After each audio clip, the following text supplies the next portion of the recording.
Esta é a expressão. Render e reconhecer a grandeza e o caráter de Deus. Por isso que eu não vou falar como se tivesse aqui uma comunicação, um diálogo. Não, vou exclamar. Vou como se estivesse tributando. Sabe quando um soldado tributa uma honra a um general? Esse aí que está aqui na apostila, né? É isso aí, né? Hã? Emocionado.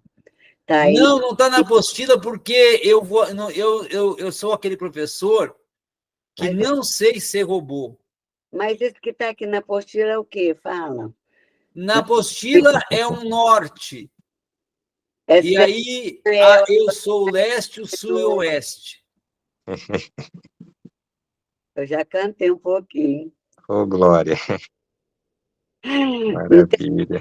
Porque se eu ficar só com a apostila, aí não precisa ter aula. Não, é só ler a apostila. Não, professor, eu queria que o senhor falasse para mim, para eu aprender o que está escrito aí. Ó, vamos lá, então. Tem Yaran, Não, calma, calma, respira. Mas não tem que falar cantando? Não, mas você não cantou, calma. Você está querendo correr. Calma. É corridinho. Israel! Israel. Adonai, hello, Renu, Adonai, Adonai. Uhum. Calma, você vai chegar lá. Eu vou dormir. Ainda está na segunda aula. Nós vamos ter uma aula que nós vamos estudar o hebraico, o grego, instrumental. Ora. Vamos no passo a passo. Eu estou gostando mais disso aqui do que do grego. Estou gostando. Não, mas o grego, aí que está uma questão, que eu vou, até é bom que a senhora me tocou aí. O hebraico, ele é um idioma mais rústico, mais litúrgico. No caso, rasteiro? Pode até ser considerado. O grego é o idioma intelectual. O grego, aquele que aprende e domina ele entra dentro do idioma da razão, da intelectualidade. Porque o grego é a língua do sofista, do sábio, do filósofo. E o filósofo é o quê?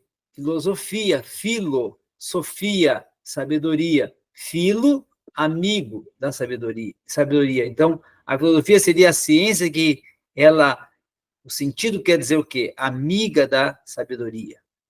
Então, o grego seria o idioma do sábio.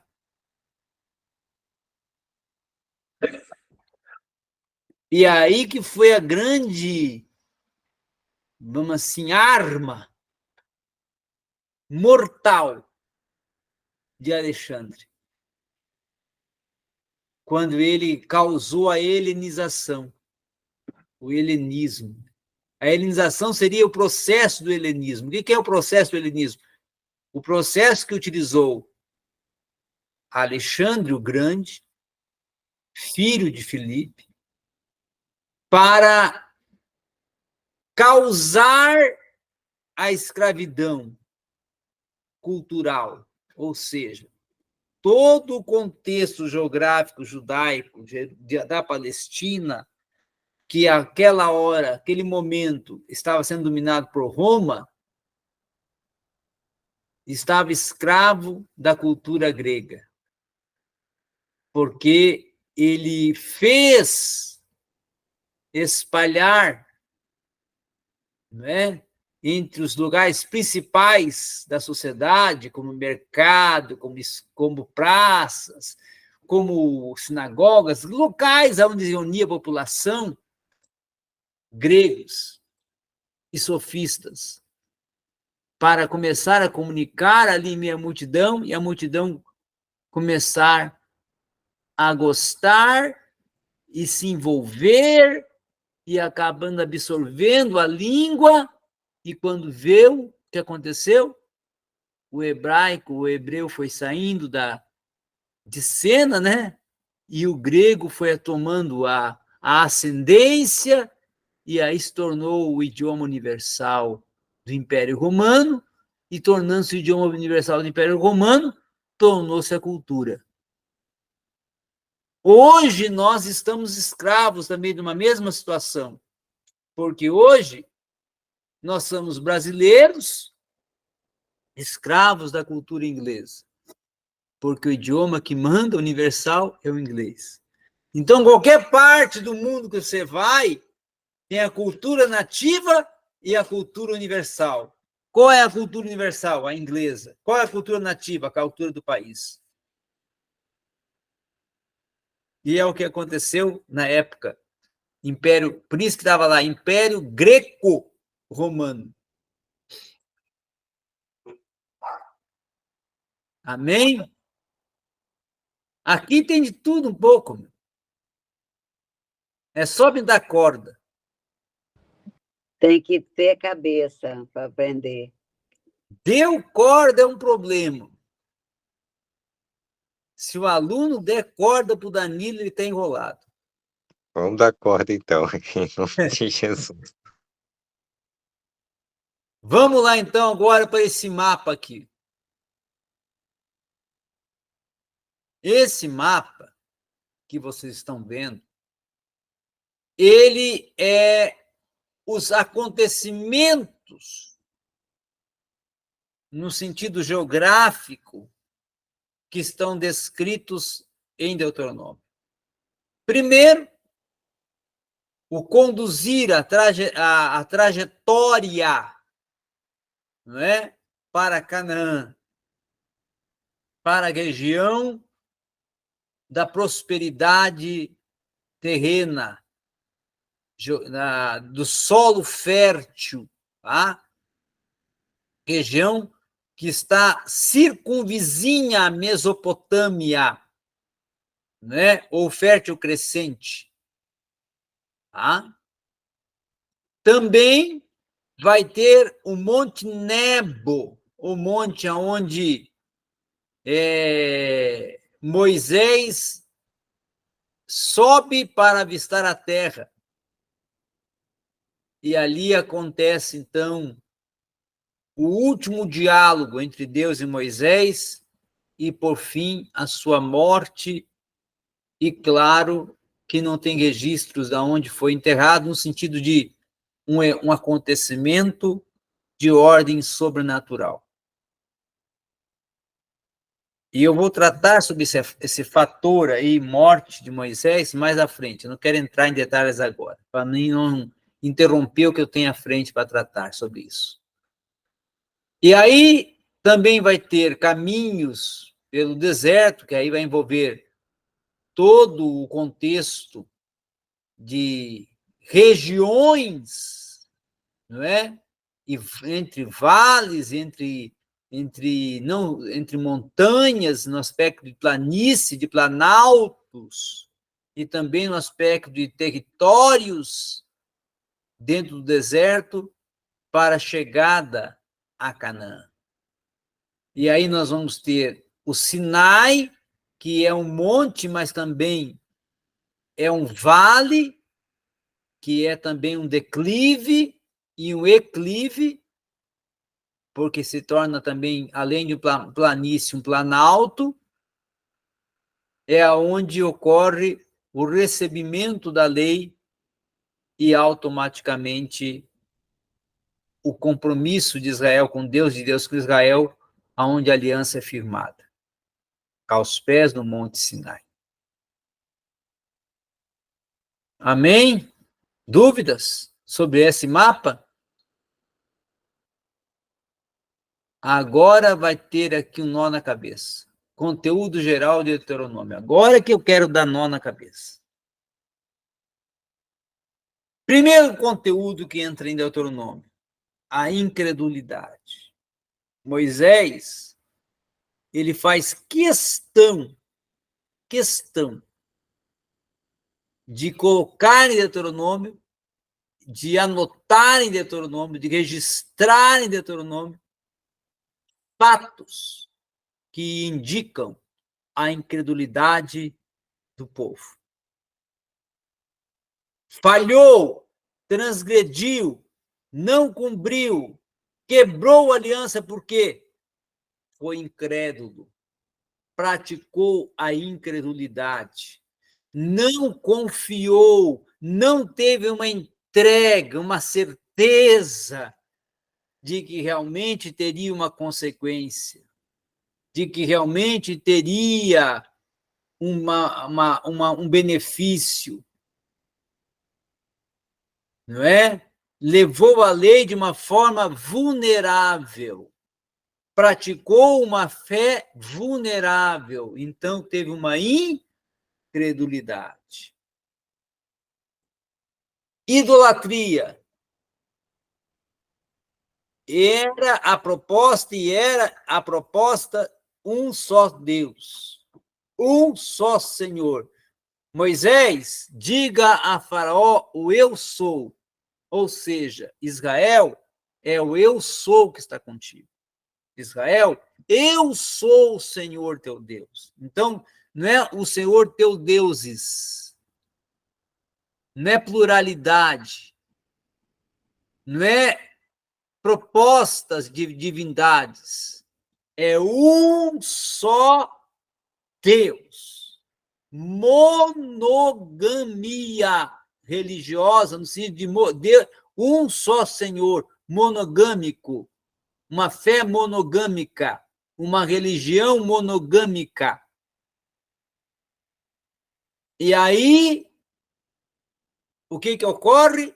O politeísmo, a diversidade, a pluralidade de crenças, um sincretismo religioso, ou seja, tanto sou de Yahvé como posso ser dos outros. Eu sou um ser que estou aberto às entidades, não a divindades. Por que entidades? Porque eu creio mais nos poderes do que no poder.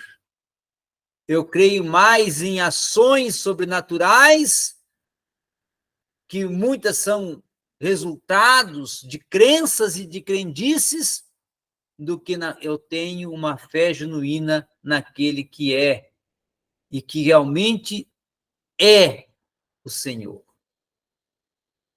Então, Israel adulterou, adultério espiritual, trocou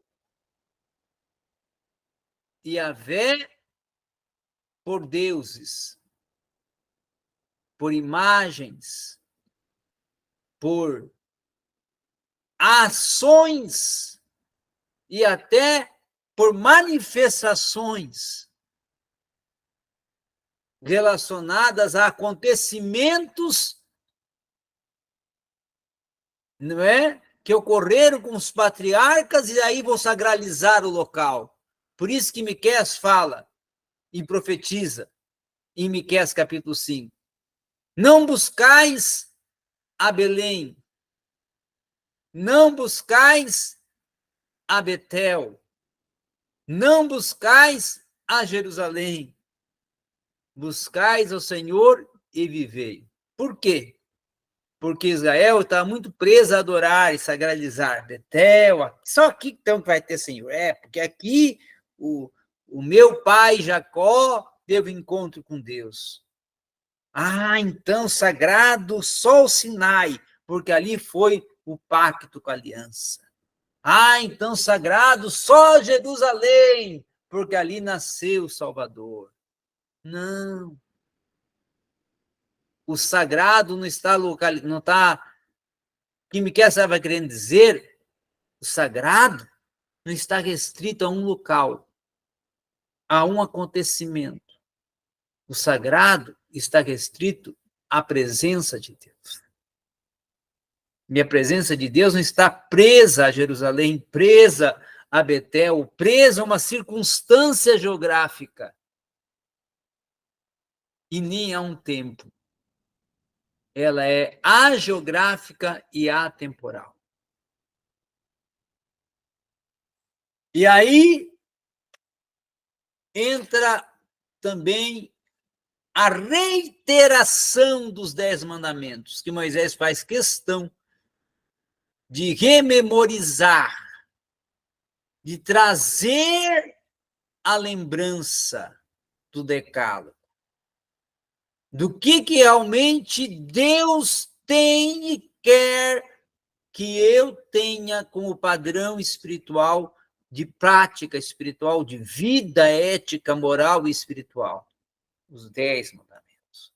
O padrão de Deus para Israel. E aí entramos agora no quê? No caráter de Deus. Não é? Moisés faz questão de apresentar o caráter de Deus, e aí eu entro em 3 atributos. Quando se trata de caráter de Deus, é uma expressão indicativa a atributos, aos atributos de Deus. Quais são os atributos que compõem o caráter de Deus, ou a natureza de Deus, mencionados por Moisés, ou relacionados por Moisés? Primeiro, santidade. Sede santos, como eu sou santo. Segundo, justiça. Terceiro, também além da justiça, longanimidade. Também ele é longânimo. Assim mesmo como ele é justo, ele também é longânimo.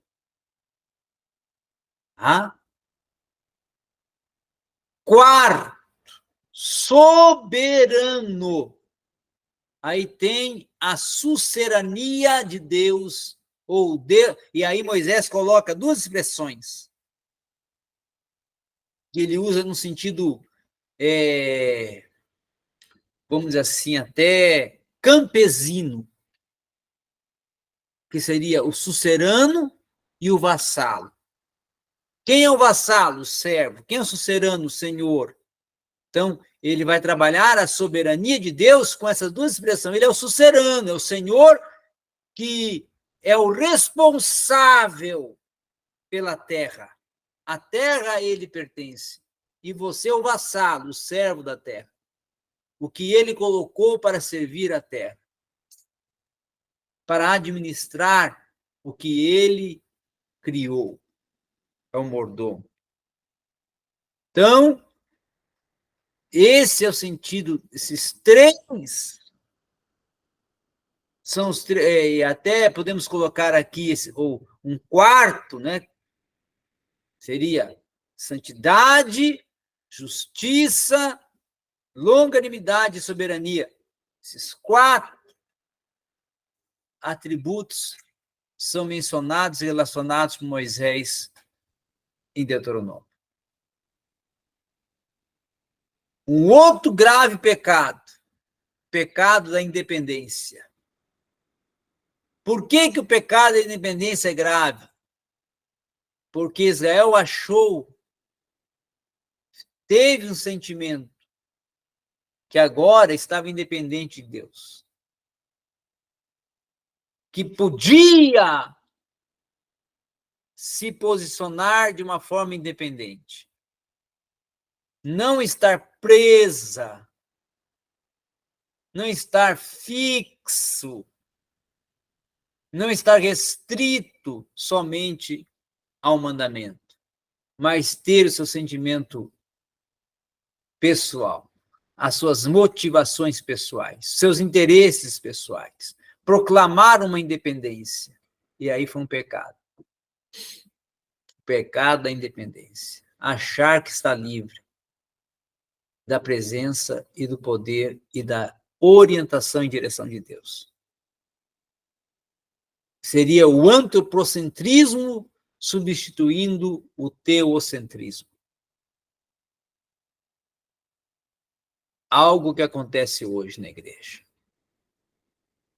A aliança é um outro assunto central de Deuteronômio, aonde Moisés faz questão de memorizar e relembrar o que veio a ser a aliança, a causa, o efeito, a origem, o sentido, a proposta e a aplicação, o compromisso que eu tenho para com a aliança, os ônus que eu vou ter se cumprir a aliança, os benefícios, lauréis que eu vou ter se cumprir e for fiel até o fim à aliança que Deus fez comigo. Ao que eu sou chamado, Israel? Tu és chamado a quê, Israel? A estar dentro da aliança com Deus. Não é? Direito casuístico e apodítico, eu já mencionei. Principalmente, ele faz questão de tratar os direitos da mulher concernente à lei. Relacionar as questões também sociais da família e do cidadão, ser os direitos casuísticos mencionados por Moisés em Deuteronômio. E os apodíticos, os mandamentos e a consequência de ter quebrado eles. Tá? Muito bem, vamos agora para outras questões que também estão em Deuteronômio. Bênçãos e maldições. Eu vou parar aqui um pouco agora. Deuteronômio 28 é um grande problema na mente de muitos crentes. É aqui que nasce, de uma forma errônea, ou de uma exegese. O que é uma exegese? Qual é a diferença de uma exegese para uma exegese? Uma exegese, eu explicito o texto, eu extraio do texto o seu sentido. Uma exegese, eu acrescento no texto o que eu acho. Eu desvirtuo o texto. Em vez de uma hermenêutica, não é? É uma homenêutica. O homem acha que é, ou interpreta como ele pensa que é. E aí surge nas bênçãos e maldições uma interpretação errônea, tendenciosa, que vai dar margem à teologia da prosperidade. Mas aqui não é proposta de teologia da prosperidade. Aqui não é proposta de benefícios, de só pensar na vitória, na conquista. Não. O grande sentido de Deuteronômio 28 era trazer para Israel, levar Israel a entender quais seriam as bênçãos se cumprisse cada um daqueles mandamentos, no sentido até de uma menção ilustrada e alegorizada, né? Ou comparada, uma metáfora às leis apotíticas e leis casuísticas. Fazendo menção de que, se eu cumprir esses mandamentos, eu tenho essas bênçãos aqui. Cada um, se eu cumprir, eu tenho uma bênção, um resultado, uma consequência de benefício. E se eu não cumprir, aí vem as maldições. E aí, em cima de maldições, surgem muitas interpretações errôneas também, maldição hereditária, né? As maldições relacionadas a tantas questões no sentido humano, de uma interpretação humana, tendenciosa, Mas bênçãos e maldições não é algo para se tornar tendencioso ou ser utilizado como uma forma tendenciosa. Bênçãos e maldições deve ser utilizado com uma visão de o que Deus tem reservado, se eu for fiel e cumprir o que ele propôs, e o que vou ter de consequência se eu transgredir e desobedecer e não for fiel. Só isso. Não precisa você acrescentar, florear e desenvolver até uma teologia em cima de Deuteronômio 28, não. É algo singular da causa e o efeito, né? Do ônus e o bônus. Só isso. É porque muitas vezes quer acrescentar e fazer e até ser o juiz no lugar de Deus. E aí coloca. Morte de Moisés. Agora é um assunto polêmico. O maior debate, quem sabe, humano, é o debate da especulação. Como que foi? Quem matou? Deus consumiu. Mas por que esses dois atos causaram a morte? Se outros também desobedeceram e não tiveram morte. Por que não houve um enterro? Por que não tem um local de uma sepultura? Ninguém nunca ficou sabendo. É um mistério que ficou no ar. Eu vou responder com algumas questões só. Primeiro, não cabe ao homem questionar Deus. Segundo, Deus não decidiu apresentar ao homem o porquê, no sentido de por que eu poupei outros e não poupei ele?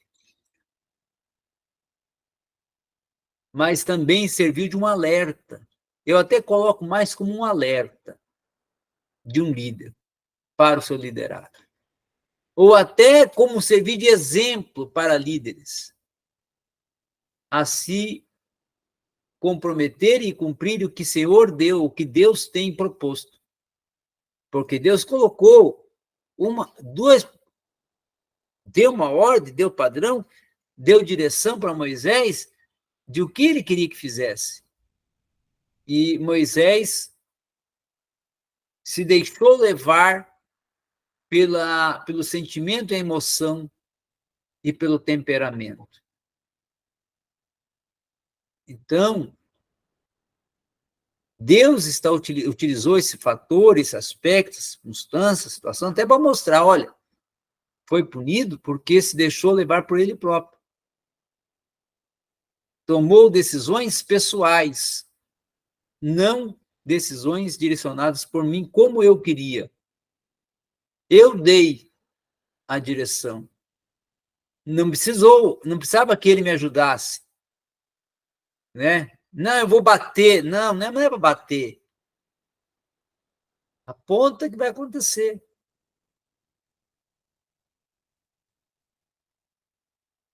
E aí, tem um sentido escatológico? Posso relacionar Moisés com uma das duas testemunhas, fazendo relação Moisés e Elias, porque os dois não viram a morte, um foi arrebatado e o outro, Deus ceifou a sua vida, não é? E ninguém nunca viu e não sabe se realmente do que ele morreu. A Bíblia diz, não diz do que ele morreu. Também não diz se foi arrebatado. porque a Bíblia diz que ele foi enterrado, mas ninguém sabe onde está a sepultura. Então ficou um mistério no ar. Então pode ser relacionado com Elias, e os dois ser um das duas testemunhas? Pode, mas eu não posso afirmar. Também não posso afirmar com Enoque e Elias, porque os dois foram arrebatados, né? Deus tomou para si. Mas não posso também julgar e indicar que é, porque é um mistério escatológico, que não cabe a nós indicarmos e dizermos quem é, porque o próprio texto do Apocalipse e nem um texto de Daniel, nem um texto escatológico do Antigo Testamento e nem do Novo nomeia, indica quem é as duas testemunhas. Aí fica no campo da sugestão, da hipótese.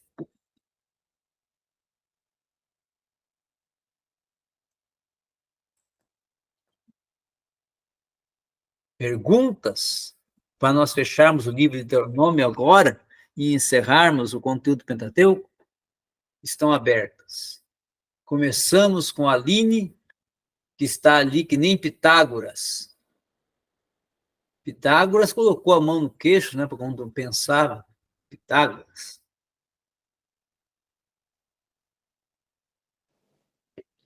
Ô, professor, deixa eu perguntar. O livro de Gênesis foi uma revelação de Deus para Moisés, porque ele não estava lá. Aí o final de Deuteronômio, ele já tinha morrido, né? Tem como nós afirmarmos que foi Josué, ou o Senhor poderia também, assim como Gênesis, ter dado uma revelação do final do livro? Não, foi Josué. Ali foi Josué. Na verdade, o capítulo 33 e 34 do Deuteronômio são introdução a Josué.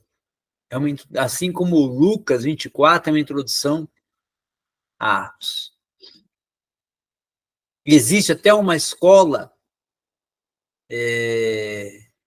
escola sacerdotal, né, que une Josué e Deuteronômio falando o Hexateuco, em vez de Pentateuco. Unindo Josué aos livros da lei. Aí formando o Hexateuco, em vez de Pentateuco. Mas isso é uma proposta. É uma escola interpretativa. Que nós devemos ter cuidados.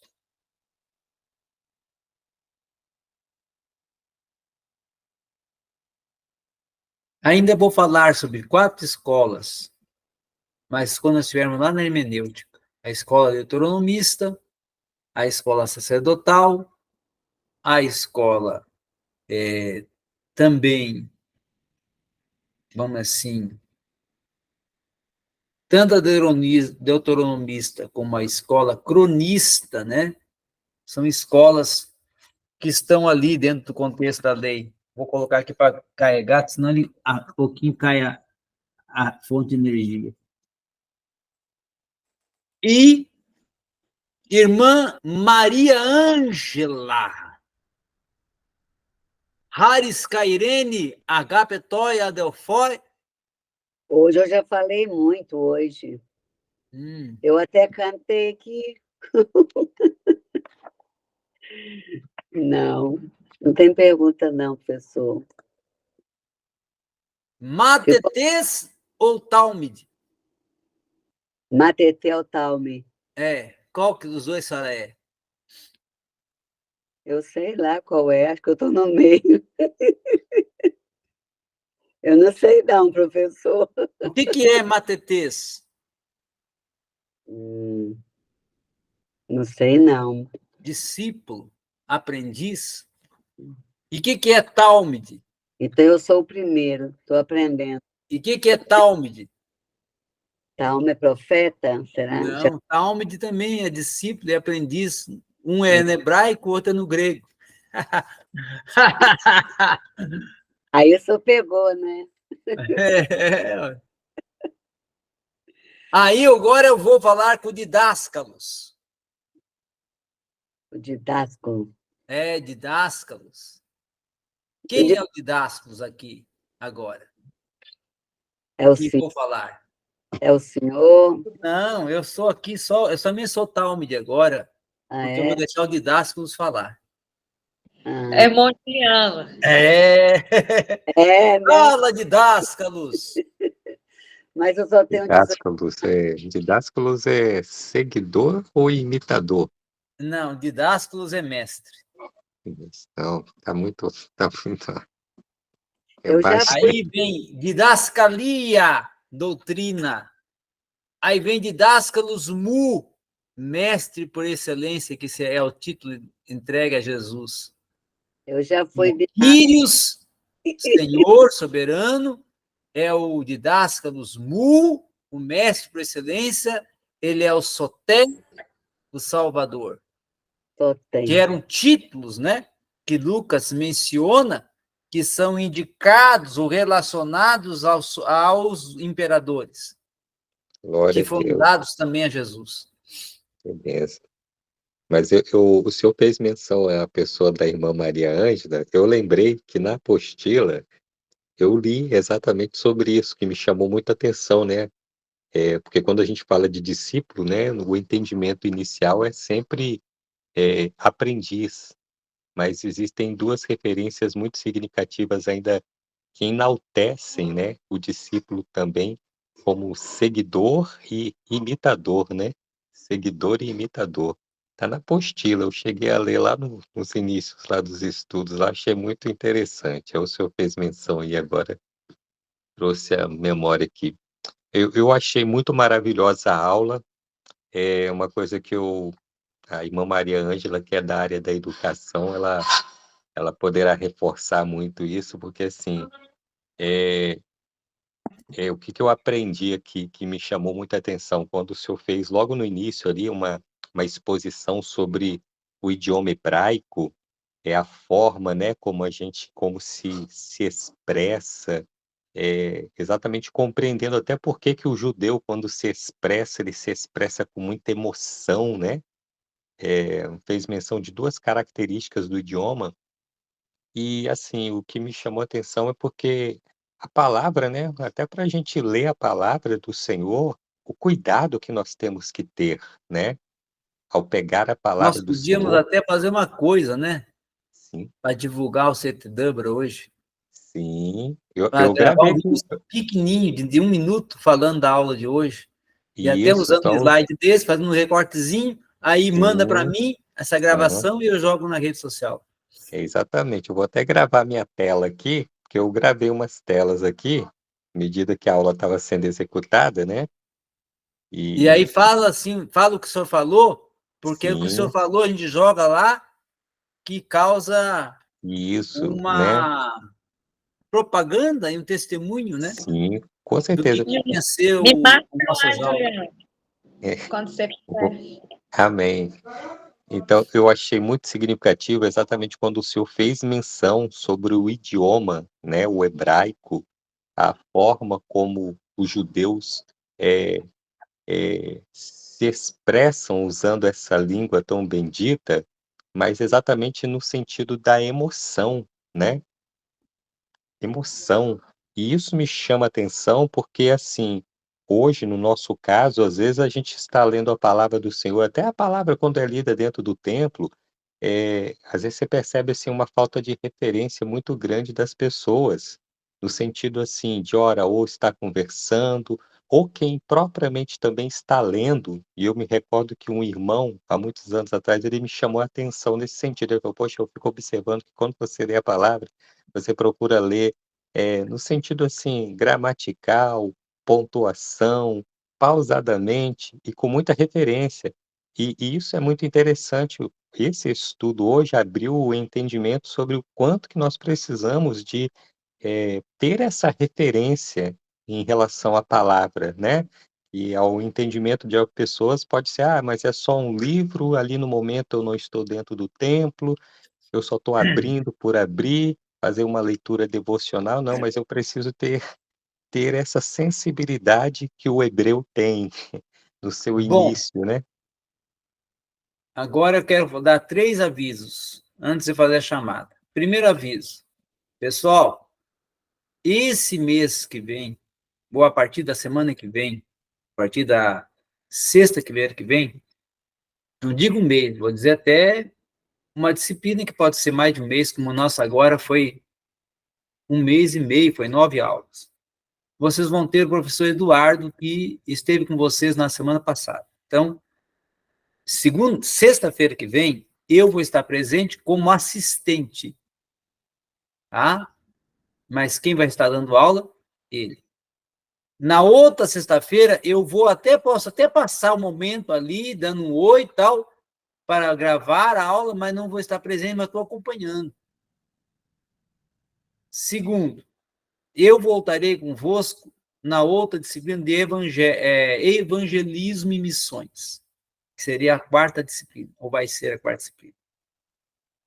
A N2, que eu já passei para vocês, a data entregue ainda à frente, lá no dia 30 de maio, então, lá para o final do mês de maio, não se preocupe.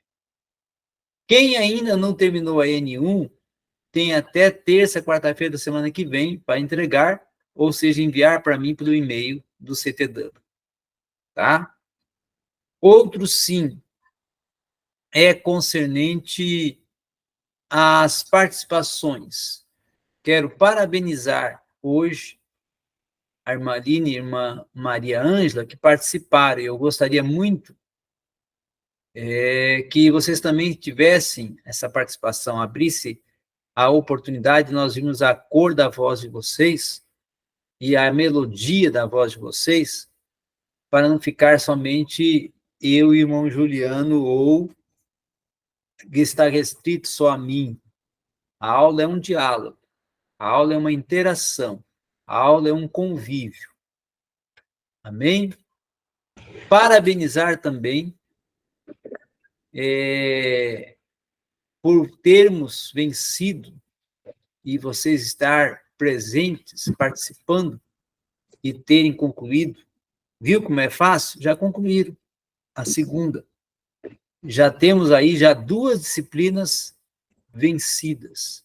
Vamos entrar na terceira. Quando vocês vê, já estão na quinta, na sexta, na sétima, já subiram degraus, já alcançaram outro patamar de conhecimento, e tudo isso é para nosso crescimento. Amém? Amém. Eu vou ter que encerrar um pouco mais cedo hoje, porque minha esposa mandou mensagem, acho que ela está vindo, ou porque sempre esse horário é o horário que ela está vindo, né? Nós vamos participar mais, né, Aline? Que a nossa voz é suave. Olha. E lembrar a vocês que amanhã é dia de ação social. Amanhã nosso templo é. Deus abençoe a todos. Amém. A paz do Senhor. A paz. Bom descanso. Bom final de semana. Amém. E até a semana que vem. Em nome de sexta-feira é outro professor, mas eu estou convosco. Glória a Deus. Shalom. Shalom, Adonai. Vai fazer não? Hã? A oração de finalização? Oh, sim! Oh, glória! A nossa secretária... A Aline estará orando para encerrar. Amém. Amém. Maravilha. Senhor Deus, soberano, grandioso e eterno Obrigado, Pai. Deus. Senhor, nós te agradecemos por ter vencido. Glória.